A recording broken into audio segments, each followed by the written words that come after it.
Alam mo dati hindi ako nakatulog nung sinabi mo nang galing itong mga recruiter na 'to mismo sa nilalaro nila. Ang daming kalaban. Alam mo yun, parang how scary is that?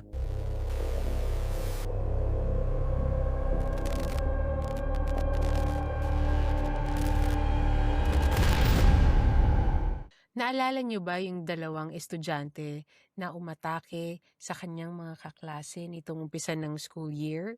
Alam niyo ba na may nag-recruit sa kanila na hindi nila nakilala sa labas, kundi nakilala nila sa loob ng isang video game? Ang tawag daw doon, mga kaibigan, is nihilistic violent extremism. At according to the DOJ, dito sa Pilipinas, may 13 cases na. Kaya sa lahat ng parents dyan, lahat ng mga magulang na may mga batang naglalaro at may access sa mobile games, this episode is a must-see para sa inyo.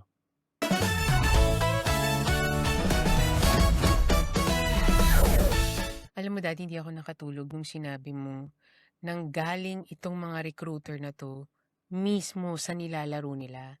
Hindi tayo nakabantay sa mga anak natin 24/7. How would we know? Right? Isipin mo nung kabataan natin, ang kinakatakot lang natin yung bad influence na kalaro Yeah, BI. oo, nung anak natin sa kalye na baka mamaya may nakukuha silang ugaling di kagandahan. Uh-huh. Ngayon, Recruit. my goodness, imagine. Ibig sabihin meron silang goal. Mhm. 'Di ba? When you say recruitment, it's a group. At hindi ito based dito sa Pilipinas ha. Ito ay based sa ibang bansa. Ang nakakatakot dito, bigyan natin sila ng konting background. Mhm. Etong si Prosecutor Janet Grace Dalisay Fabrero ng DOJ Region 11, she attended a seminar or symposium in Malaysia at siya yung nagsabi about the 13 cases ng NVE, yung nihilistic violent extremism na na-detect nila dito sa Pilipinas. In the 13 cases po na na-detect nila, 2 yung meron ng naging biktima. Okay, ibig sabihin either may nasaktan or may nasawi dahil dun sa case ng NVE. Ngayon, ang nakakatakot po kasi dito, walang kaalam-alam yung mga magulang. Ang what they know is yung anak nila naglalaro lang ng Roblox, naglalaro lang ng mga ibang games na nasa listahan ng DOJ saka ng NBI. All they thought was their kids were playing an innocent game. Pero doon pala sa loob ng game na yun, merong chat capability. Parang typical messenger, mga ganong chat. Oh, dahil matalino itong mga recruiter nito, i-befriend nila ang mga bata na kunyari kaibigan sila hanggang sa pag nakuha na nila yung trust ng mga bata, ayan na, kung ano-ano nang ipagagawa sa kanila. At unknowingly, baka hindi nga nila alam na parte na sila ng grupo, right? Imagine yung tama ka dun eh. Kasi what starts from a simple chat dun sa loob ng laro, may imbitahan na yung mga bata to join a bigger online community. Okay, itong online community na po ito, binabantayan na po ng ating mga law enforcement. Hindi lang po dito sa Pilipinas but abroad. Ang nakakatakot dito, Mami, is hindi lang yung mga masasamang ginagawa na nakabase sa karahasan. Yun yung pinapagawa doon sa mga bata. They have missions.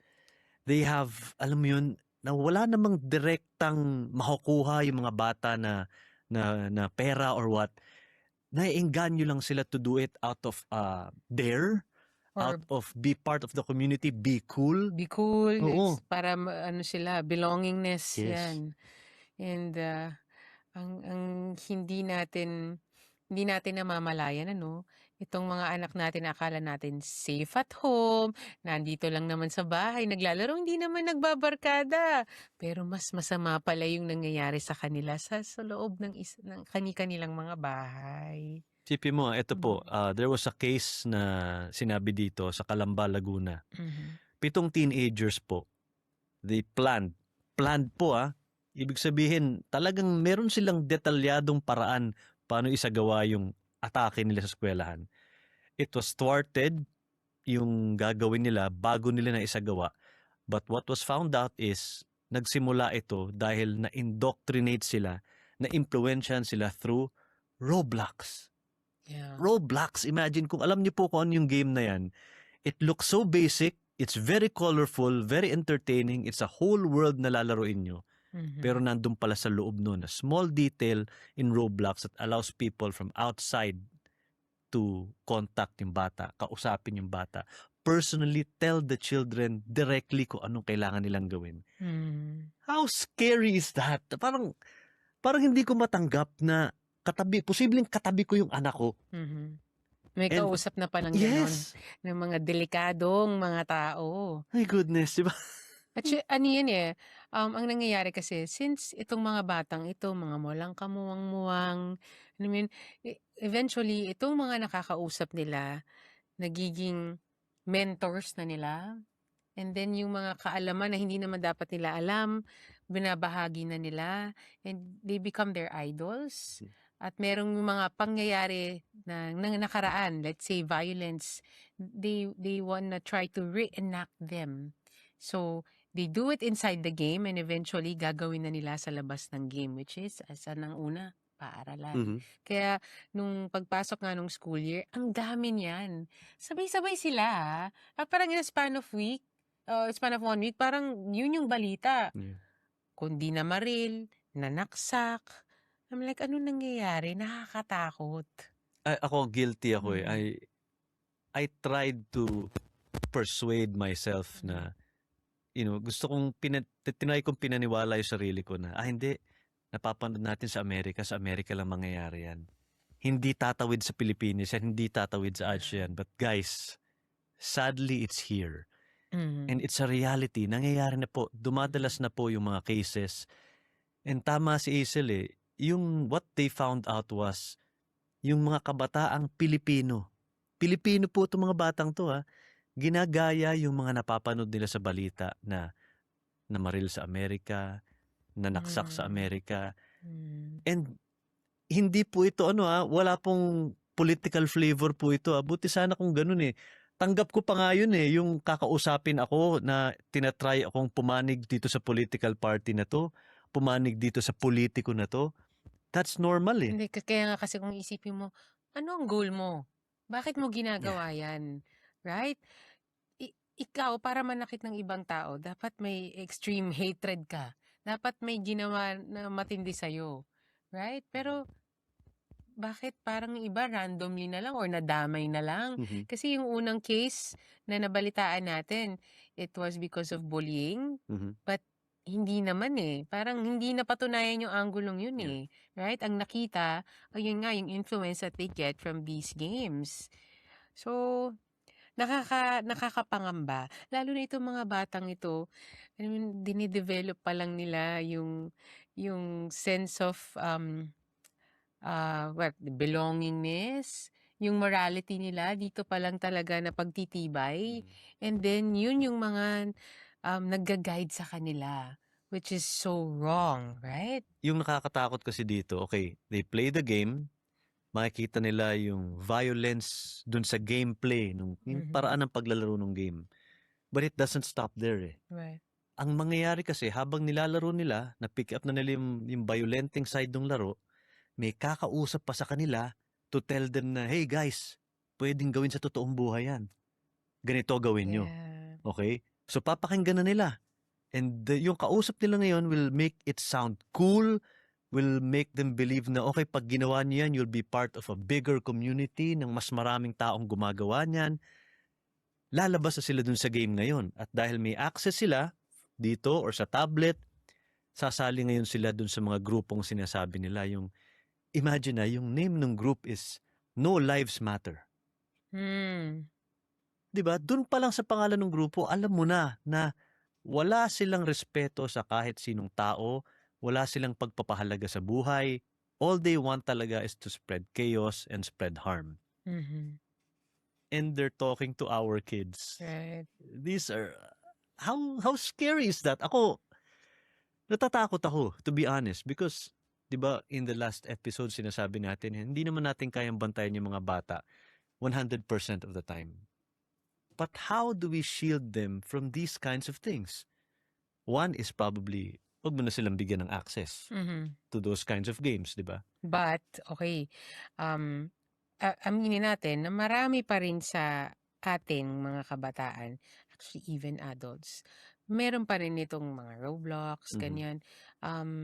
Yun nga lang nagbibigay na lang siguro meron daw puwede daw ma-off, eh. Puwede, Puwede puwede. daw, okey. Mm. Pero kung masyadong matalino yung anak mo at kaya niyang i-on yun, ay sorry na lang. Baka yun yung time na dapat tanggalin niyo na lang completely. Mhm. Kasi hindi nga natin namo-monitor.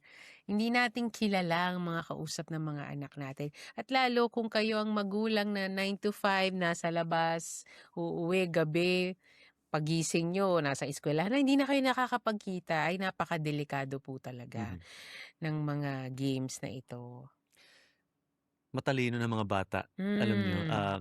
case in point, eto very, very good example. Yung mga anak po namin napakahilig sa music, okey? Alam niyo naman yung Spotify, 'di ho ba, yung, music streaming app. Mhm. Yung bunso po namin is only 2 2 years years old, old. pero nagre-request na po siya ng music. Wala pa pong nababasa 'to kahit isang salita, but the way she swipes, she navigates through the phone. Alam niya kung Ang paano pumunta galing. sa search, alam niya kung paano hanapin yung menu na ganito, yung playlist na ganito. Just by looking at the imagery, just by looking at the colors. So imagine how smart kids now are. Kasi ang mga device po na katulad nito, bahagi na ng buhay nila. Yeah, oo, yun 'Di ba? lumaki na silang nandiyan na yung device, Mm, eh, kaya talagang hindi mo maiiwasan. mm, Pero again, tayo ang magulang, tayo ang masusunod. Hindi mm. puwedeng sila Yeah. lagyan ng limitasyon. And, ano magagawa natin bukod sa pag-limit nga ng, mga games and Mhm. apps? Meron tayong mga pamantayan sa Mhm, posibleng nagbabago sa mga anak natin. yes. And these are very important kasi itong mga 'to nilista po ng ating law enforcement, Mhm, a general, observation about these red flags na kailangan mapansin ninyo bilang magulang that could possibly mean that they are getting access or they are getting indoctrinated or mhm. nababago na yung personality nila because of these games and because of possibly someone na kumakasab sa kanila. Mhm. Let's start. Banggitin na. Very important po ito. Take note po mga magulang about these red Okay, flags. kapag ang inyong mga anak ay nagkaroon ng sudden mood change or behavior change at, naiirita sila and then parang may withdrawal. Yung dati mong nakakausap, hindi mo na nakakausap, ang tahimik Mhm. na, hindi na nagkukuwento, ayan, maaaring may nangyayari ng kakaiba at nakakakaba sa inyong anak. So, pangalawa, ito po yung sinasabi nilang self-harm. Okay? Unexplained scars, burns, hiding body parts, changes in sleep. Kasi po, yung mga nakita nilang cases nitong nihilistic violent Mhm, extremism na to, hindi lamang po confined ito sa harming others. It also has an element of harming yourself. mhm. So, yung maliliit na sugat, yung maliliit na cuts, hinihiwa yung mga balat, that's Yeah. also one that was detected. And also, eto, nagkakaroon ng grooming, okay? And, which often escalates to yun nga, self-harm and sexual exploitation. I saw a post from a mom with her how old was the kid? I think 5 or Mhm. 6 boy, and, the boy was crying. Ang sabi niya, sa Roblox din yata ito, eh, yung kausap niya online, yung bata, asked him to remove his clothes, to take off his clothes Oh, and wow. run around. So, nagsabi na yung bata kasi siyempre, baka naman I'm sure nasabihan na nung nanay yun yung mga do's and don'ts, right? And he found that no, not good and 'di ba sasabihin naman yun kung ano yung ng nanay kung ito yung dapat hindi ginagawa ng ibang tao sa'yo, ito yung tama at mali. So, sinumbong niya na yun and then on social media, pinost nila yun and the boy was crying. So, sabi ko imagine, that could be I mean, Mhm. hindi natin alam kung part yun nung sinasabi nating NVE. Mm. But ito yung mga predators na maaaring nasa kabilang side lang po ng inyong mga telepono. Yeah. Eto pa isa, bukod dun. Hmm. Lalo yung mga batang maagang binigyan ng mobile device, yung mga batang maagang binigyan ng cellphone or tablets, yung tipong paggagamit sila, either umaalis sila sa paligid ninyo, nagkukulong sila sa isang kwarto, or nakikita mo na sa isang sulok, yung naninigurado silang walang makakakita or walang makakarinig sa ginagawa nila. That's another red flag. May tinatago sa Yeah. paggamit, di ba? Tapos, eto, yung sinasabi nila din na yung self-harm na yan, I think that's very common na nangyayari dahil may mga ibang bata, especially yung mga hindi nag-guide ng maayos, yung laging walang kasama, yung laging nagsasarili dahil either busy yung mga magulang sa trabaho or pinapabayaan na lang nakasama ang mga kamag-anak lang or mga kalaro lang buong araw. They want to test boundaries na parang pag ginawa ko ba to, mapapansin ba ng mga magulang ko? Will this pain that I inflict on myself be enough of a reason for them to notice me? Or wala namang pumapansin sa akin, so might as well do this. Yeah.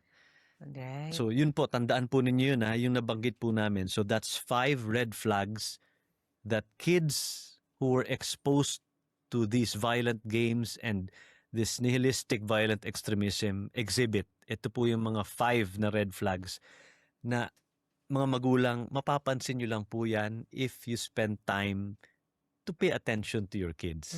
Okay? Again, ang hirap sa mundo ngayon. Ang dami nating Oo, kalaban. bukod doon, karamihan naman sa mga magulang, alam natin, nagtatrabaho. 9 to 5, you're never Yeah. home, you're home at night. It's really different. Napaka iba na talaga ng panahon ngayon as compared to before.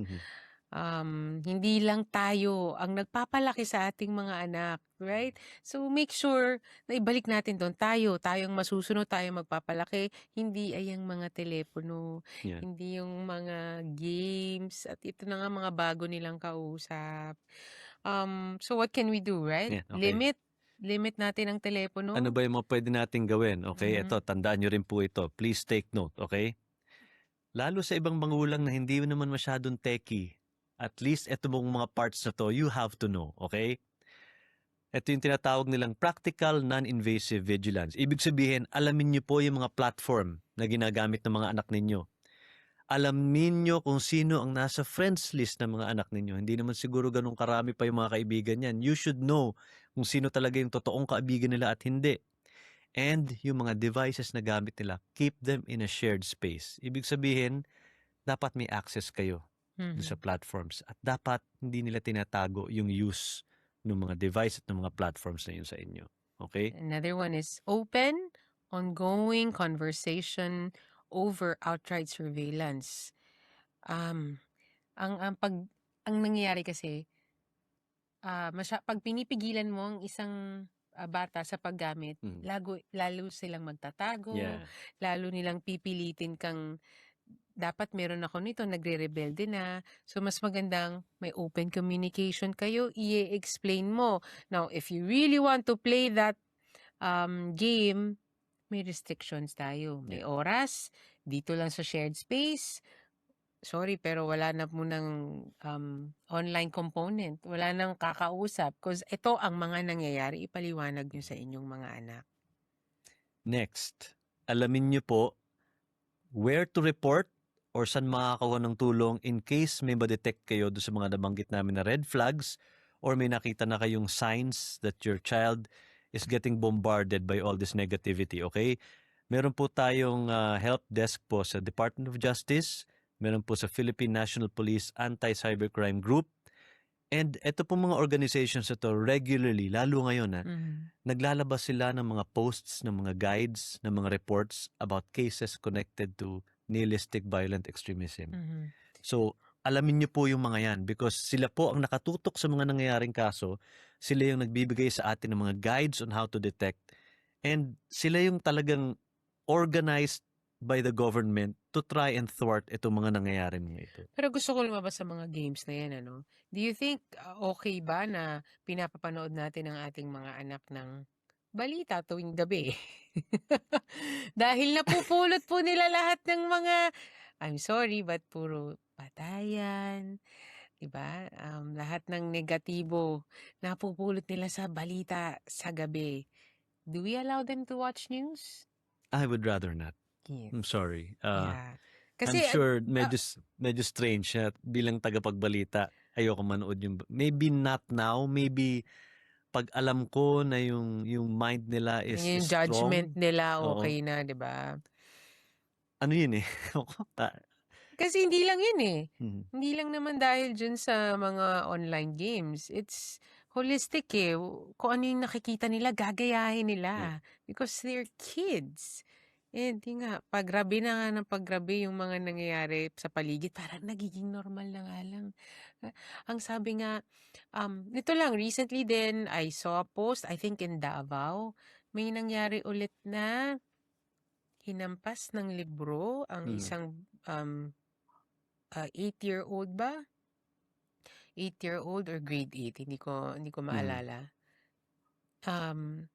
So 3 against 1 girl Wow. and the girl died. Unbelievable. So, right? Parang nagiging normal na nga. Sabi nga nung post nung si Dr. Joey, sa kanya ko nakita to. Parang ang pananakit at pagpatay sa eskwelahan ng kapwa estudyante ay parang nagiging normal na para na lang 'tong pagmumura. Mhm. Kasi the act of pagmumura back in our days, masama 'yan. Yeah. Pero ito na, ganito na kagrabe yung level ng sama na kayang gawin ng mga estudyante against each other, 'di ba? What Or what what towards each other. what I remember kasi, this may be totally different or iba ang gravity nito eh, but I remember when I was in grade school, there was a bookstore right across Ateneo. I remember this, I was in grade 5. Ewan ko kung naalala niyo po yung Trapper Keeper, yung para siyang folio na may mga pinapasok kayo na parang mga folders na magaganda yung design. Parang ganon. Okay. So anyway, merong nagkalat na eto daw bookstore na to, napakahina ng security. So suddenly, everyone started talking about how cool it would be if you could go there and steal yung mga folio na may design na yun para sa Trapper Keeper. And what I remember when looking back on it now is, dahil napakaraming classmates mo or batchmates mo ang nagsasabing cool na gawin yun, suddenly, parami ng parami yung nagtatry gawin yun. May nahuli? Marami. We're talking about grade 5 and that was my batch. That was decades ago po mga Did you kaibigan. try do it? Of course not. Of course not. I did not. But I will admit, I was tempted to do it. Yeah. Kasi, everyone's doing it. nakikita ko na, nyari, dumating, guys, napakita, kinuha ko to dun. Nakita mo that there's an actual person, hawak yung actual na gamit na ninakaw niya, na sinasabi ng lahat na cool pag nakuha mo in that way. Imposibleng hindi ka matempt pag bata ka. Sabihin, cool na to, yung mga ganyan. That's scary. Ay, nako. Alam mo, if there's one thing din na kailangan natin i-build, takot sa Diyos. Yeah. Nakakalimutan na natin ito. Yun ang unang pumasok sa isip ko, no? Wala na bang takot sa Diyos ang mga bata? Ito hindi na ba nila iniisip kung ipapunish sila ni Lord? May concept pa ba sila ng heaven and down there? Na if you do something bad, you go straight down there, right? So, i-inject natin sa utak ng ating mga anak yan. Ano ang tama at anong mali at kilalanin na merong tayong Jesus at meron tayong, final judgment up there. Nakakalimutan natin yan eh. Tsaka yung simple, basic respect sa ibang tao.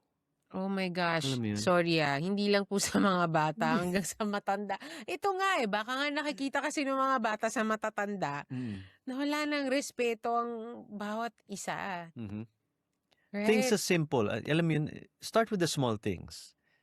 Pag merong basura sa kotse, bubuksan niyo yung bintana, tatapon niyo sa labas, nakasakay yung bata sa likod. Ano ka ba? That's a simple Oo. disrespect of society, simple disrespect of environment, of Oh, nature, of laws. palakihin natin ang issue. O yung mga paksilikan na yan. Ah, Tapos, yung mga flood control pa rin. Disrespect po yeah. yan.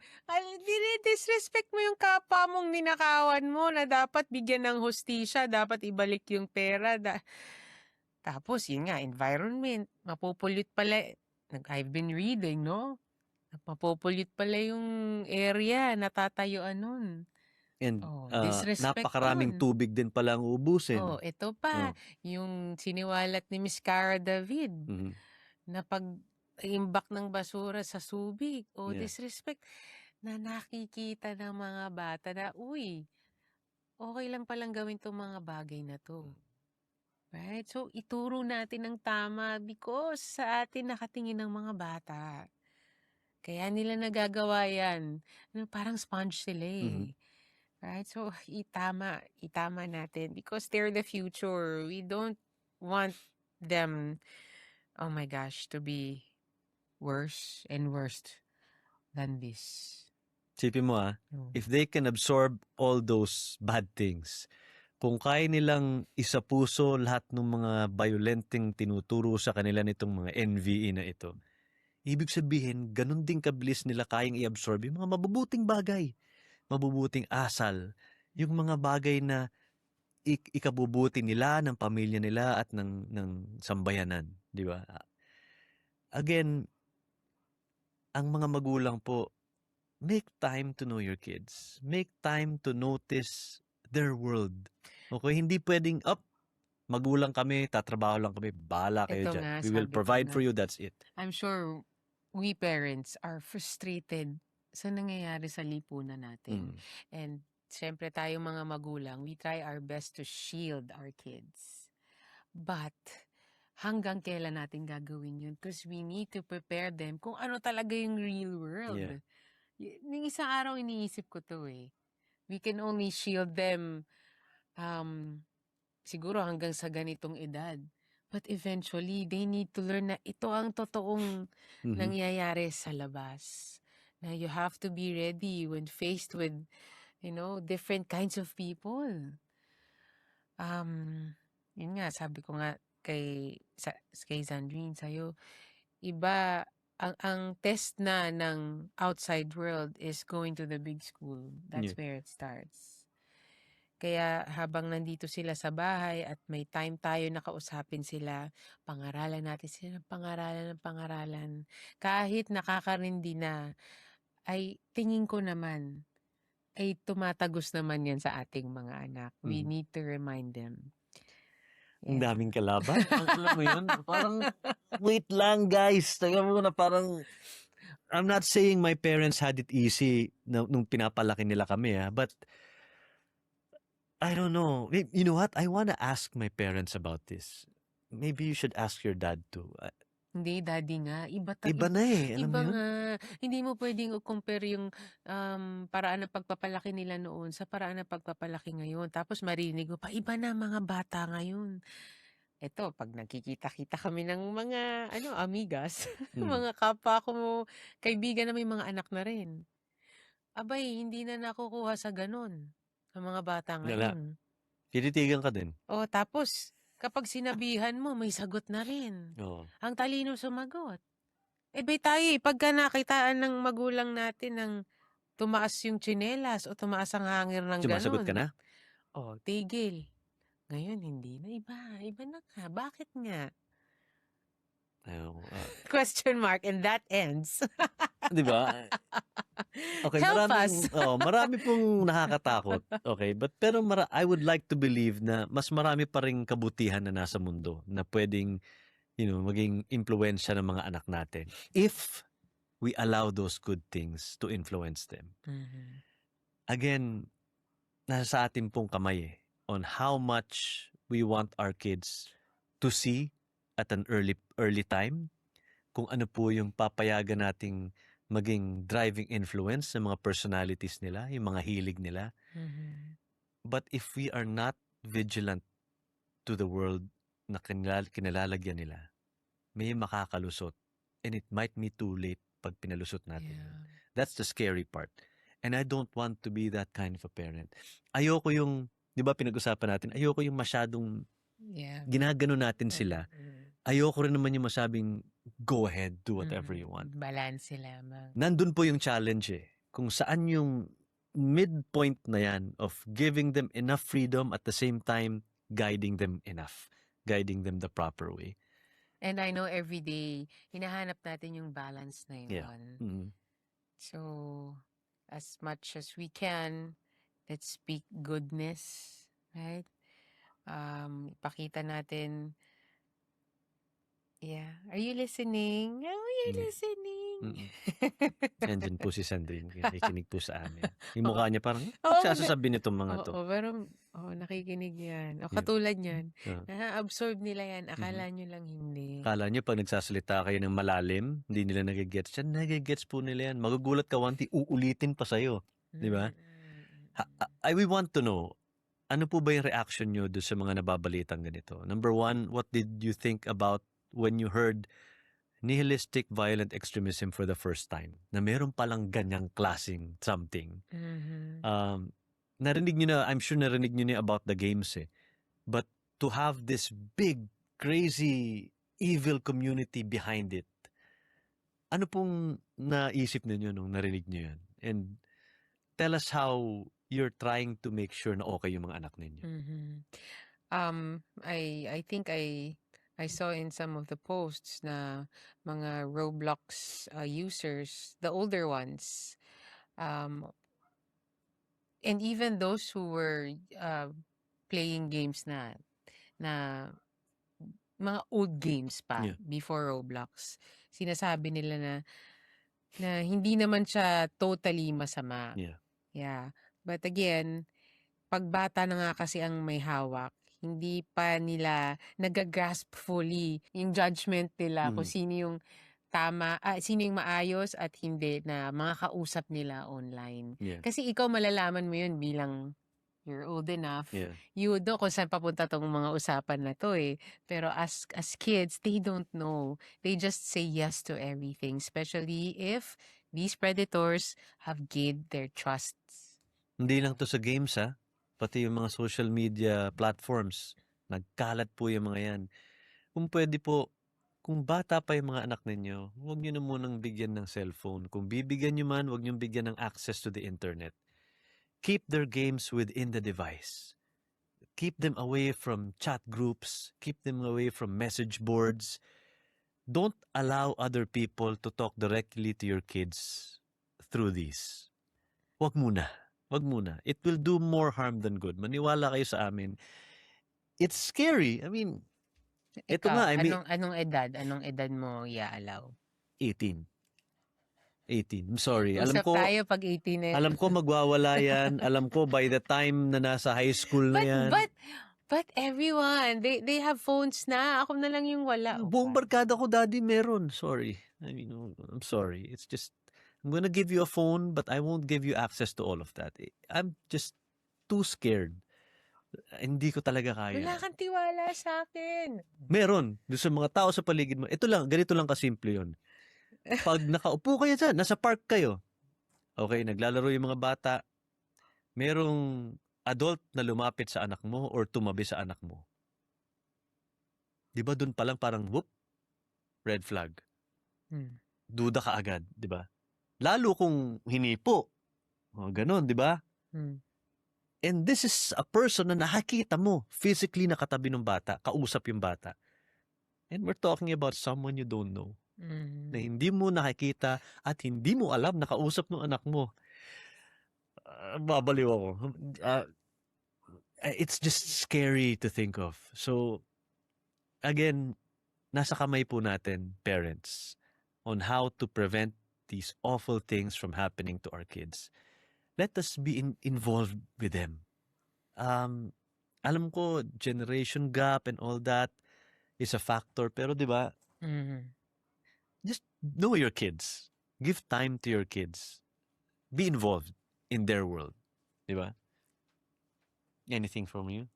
On the mother's point of view. Find the balance pa rin.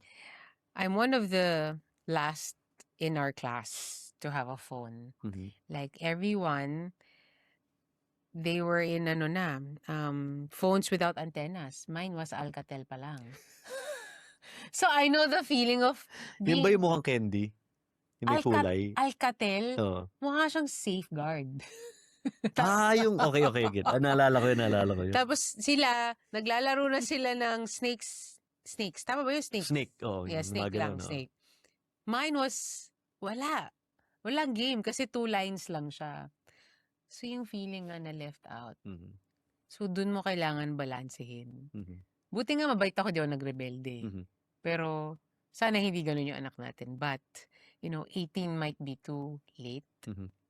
Some give it earlier, but again with restrictions. I think I want to be that parent. I want to find that balance. Because the more you, ganun nga. Hindi nga nagfo-phone, pero makiki-phone sa classmate. Ayun. Yun yung mangyayari, nagsisinungaling na. Kasi may account na pala siya sa phone ng classmate. That can happen. Pero hindi ka naman kasi kakausapin ng snake saka ng Tetris eh. Hindi, ang ibig ko sabihin. Hanggang dun lang po Hindi, talaga yung yun eh. feeling na you're left out, right? So I want to find the balance and i-anchor mo yung bata sa mga pangaral na binibigay mo.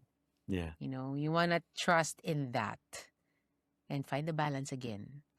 Kasi nga, you cannot shield them forever because palala ng palala, paggrabe ng paggrabe yung nangyayari sa labas and you have to prepare them, Yeah. That's our goal as parents. At yun ang ating work to prepare them for, everything that's outside, bad or good. 18 years old pa din. I'm sorry. It's just, hindi ko talaga kaya. So yung jowa. Huh? Jowa!